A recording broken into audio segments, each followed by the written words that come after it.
안녕하세요. 지식과 자산이 쌓이는 투자 커뮤니티 클러큐입니다. 투자에서도 전문가라는 게 존재할 수 있을까요? 즉, 실력이라는 것이 존재한다고 생각하시나요?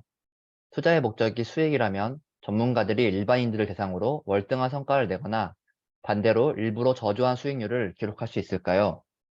원숭이와 펀드 매니저들의 내기에서 볼 수 있듯이 그 결과를 장담할 수는 없기에 확실한 실력이 존재한다고 말할 수는 없습니다.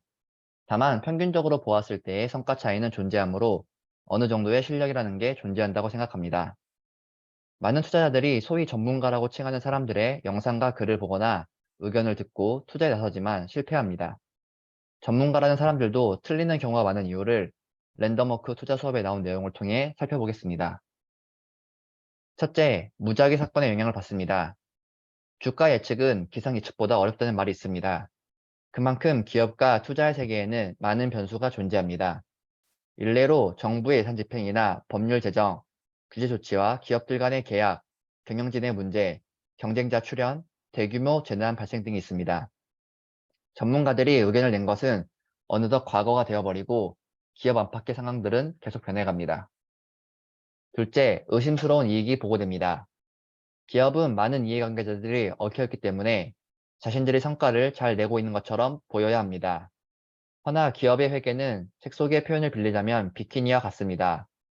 앨런 사태나 테라노스 사기극을 보면 알 수 있듯이 드러내 보이면서도 중요한 부분은 꾸미고 숨깁니다.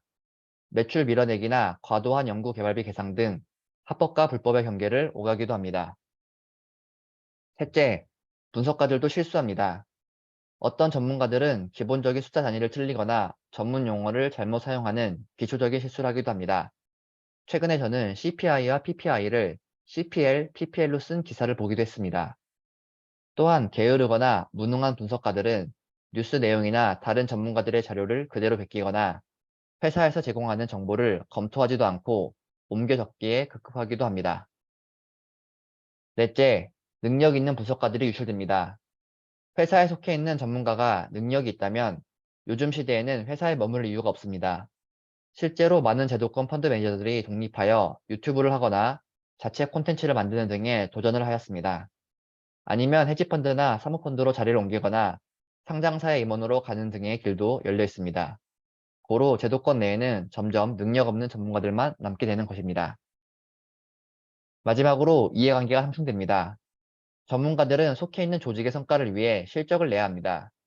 고객의 성과 달성에 방해가 되는 거래 회전율을 높이거나 고객에게 필요치 않은 상품을 판매하여 하기도 합니다. 또한 그들은 고객으로부터 비판을 받지 않기 위해 노력합니다. 자신의 실력으로 기업을 발굴하여 성과가 좋아도 인센티브는 별로 없고 잘못되면 고객의 성토를 받게 됩니다. 매도 의견의 리포트를 내기는 더 힘듭니다.